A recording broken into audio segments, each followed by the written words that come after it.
출애굽기 12장 12절에서 14절까지의 말씀입니다. 한 목소리로 읽겠습니다. 내가 그 밤에 애굽 땅에 두루 다니며 사람이나 짐승을 막론하고 애굽 땅에 있는 모든 처음 난 것을 다 치고 애굽의 모든 신을 내가 심판하리라. 나는 여호와라. 내가 애굽 땅을 칠 때에 그 피가 너희가 사는 집에 있어서 너희를 위하여 표적이 될지라. 내가 피를 볼 때에 너희를 넘어가리니 재앙이 너희에게 내려 멸하지 아니하리라. 너희는 이 날을 기념하여 여호와의 절기를 삼아 영원한 규례로 대대로 지킬지니라. 아멘. 샬롬. 오늘도 예배로 하루를 시작하는 사랑하는 성도님들에게 하나님의 크신 은혜가 함께 하시기를 주님의 이름으로 축원합니다. 나라마다 보면 중요한 날이 있어요. 명절이나 국경일 같은 것들이 그런 날입니다. 오늘날 우리나라는 이러한 날들이 단순히 휴일로만 여겨지기도 합니다. 그런데 이러한 날들은 사실 하루하루가 모두 우리에게 의미 있는 날이고 소중한 날이에요. 그리고 그렇게 기억되어져야만 합니다. 이러한 날은 모든 나라에 있어요. 근데 특히 오늘 우리가 읽은 이 성경을 통해서 자주 만나게 되는 이스라엘 사람들에게도 참 중요한 날들이 있습니다. 그 중요한 절기들을 명절들이라고 할 수 있는 그 날인데요. 그 중에서도 오늘은 본문에 기록된 이제 유월절에 대해서 본문을 통해 살짝 살펴봤는데, 하나님께서는 유월절을 잘 지켜 행하며 특별히 대대로 이 절기를 지켜라라고 이제 규례로 지키라고 말씀하셨습니다. 유월절의 시작은 이렇죠. 하나님께서 모세와 아론을 바로에게 보내셔서 이스라엘 백성들을 이끌어내게 하시고자 했지만 완악했던 바로는 그 하나님의 말씀을 듣지 않습니다. 그러자 하나님께서는 모세와 아론을 통해서 하나님의 일하심을 보게 하시기 위해 바로에게 보내어 그 재앙들을 하나씩 애굽 땅에 내리시죠. 하나씩 시작을 해서 9가지의 재앙이 내리도록 바로는 계속해서 그 완악한 마음을 굽히지 않고 그 마음을 유지합니다. 결국 하나님께서는 이 10번째 재앙을 내릴 준비를 하시면서 그제서야 바로가 애굽에서 이스라엘 백성들을 내보낼 것이다, 이런 말씀을 하시는데, 유월절은 이 10번째 재앙과 관련이 있죠.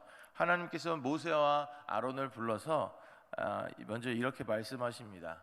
이 달을 너희에게 있어서 해의 첫 달이 되게 하라. 그리고 10일째가 되면 가족을 위해서 흠없는 1년 된 수컷 양 혹은 염소를 취하고 14일까지 간직한 후에 그 밤에 그것을 취하여 해질 때가 되면 이스라엘 모든 사람이 그 양을 잡고 그 집의 좌우 문설주와 인방에 바르고 집 밖으로 나가지 말아라. 그리고 이것을 먹을 때에는 고기를 불에 구워 쓴 나물과 함께 먹고 급히 먹은 후에 남은 것은 이제 불로 태워라라고 이제 말씀을 하셨어요.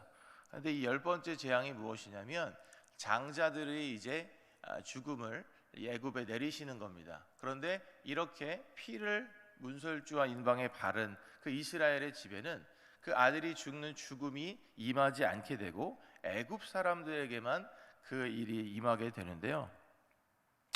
하나님께서는 그 이제 일을 위해서 이렇게 얘기하셔요.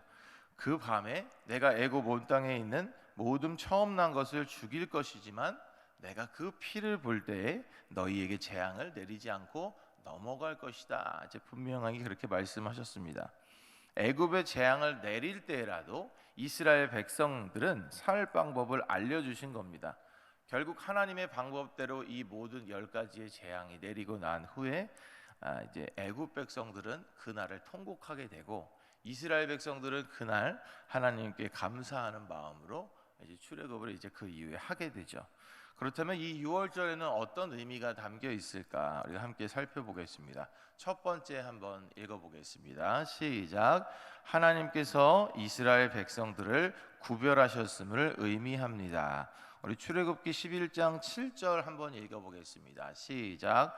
그러나 이스라엘 자손에게는 사람에게나 짐승에게나 개 한 마리도 그 혀를 움직이지 아니하리니 여호와께서 애굽 사람과 이스라엘 사이를 구별하는 줄을 너희가 알리라 하셨나니. 아멘. 하나님께서는 모세와 아론에게 하나님의 일들을 명령하시면서 이렇게 말씀하셨어요. 바로에게 가서 이렇게 할 것이다 라고 말씀하라고 하셨습니다. 전능하신 하나님, 그 약속의 하나님께서 당신의 백성 이스라엘과 악한 백성들을 구별하신다는 겁니다. 그들에게 있어서 그 차이가 무엇인지를 알게 하시겠다는 의도이죠. 하나님께서는 이미 앞선 재앙들을 내리실 때에도 이스라엘 백성들과 애굽 사람들을 구별하셨습니다.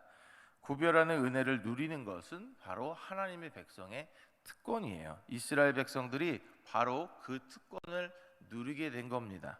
삶의 과정에서도 그리고 결과에도 그 구별, 이 차이를 두시겠다는 말이에요. 특별히 이번 사건을 통해서 하나님의 백성과 하나님을 모르는 그 악한 백성의 차이를 분명히 해주시겠다는 겁니다. 사랑하는 성도 여러분, 이스라엘 백성들과 같이 하나님께서 당신의 품 안에 이스라엘 백성들과 같이 하나님께서 당신의 품 안에 안기어 세상의 사람들과 구별되게 해주시는 그 은혜를, 그 특권을 우리들도 누리게 되기를 주님의 이름으로 축원합니다. 다음으로 6월절이 주는 의미는 무엇일까 한번 읽어보겠습니다. 시작. 하나님께서 이스라엘 백성들을 구원하셨음을 의미합니다. 출애굽기 12장 25절에서 27절을 읽어보겠습니다. 시작. 너희는 여호와께서 허락하신 대로 너희에게 주시는 땅에 이를 때에 이 예식을 지킬 것이라. 이후에 너희의 자녀가 묻기를 이 예식이 무슨 뜻이냐 하거든 너희는 이르기를 이는 여호와의 유월절 제사라. 여호와께서 애굽 사람에게 재앙을 내리실 때에 애굽에 있는 이스라엘 자손의 집을 넘으사 우리의 집을 구원하셨느니라 하라 하매 백성이 머리 숙여 경배하니라. 아멘.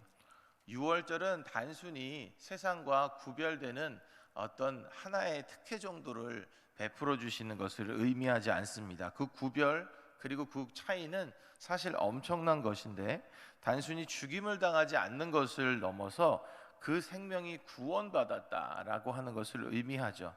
유월절의 사건도 이를 통해서 이루는 출애굽의 과정도 모두가 하나님의 구원의 은혜를 경험하는 일이었습니다.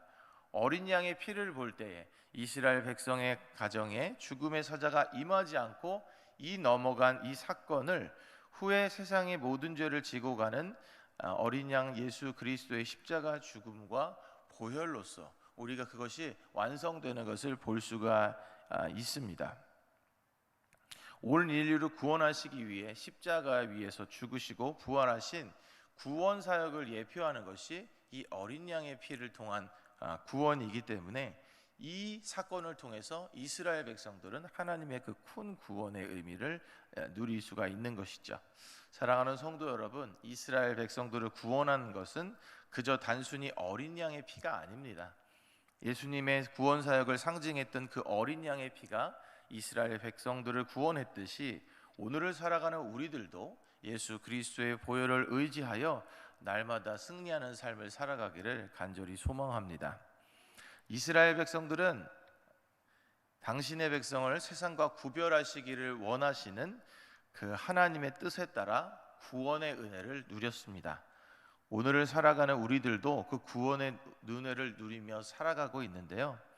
유대인들에게 유월절이 기억이 되고 기념이 되듯이 우리들에게도 날마다의 삶에 그 예수님의 십자가와 그리고 그 피가 그렇게 기억되고 기념되는 은혜가 있기를 소망합니다. 오늘도 함께 말씀을 나눴는데요. 이 말씀을 기억하면서 승리하는 귀한 하루가 되시기를 주님의 이름으로 간절히 축원합니다. 기도하겠습니다. 사랑의 하나님 감사합니다. 유월절을 통해 이스라엘 백성들을 구별하시고 구원해 주셔서 감사합니다. 그들에게 어린 양의 피와 능력이 필요했듯이 오늘을 살아가는 우리에게는 예수 그리스도의 피의 능력이 필요하오니 보혈의 능력을 의지하는 우리 모두에게 크신 은혜를 내려 주시옵소서.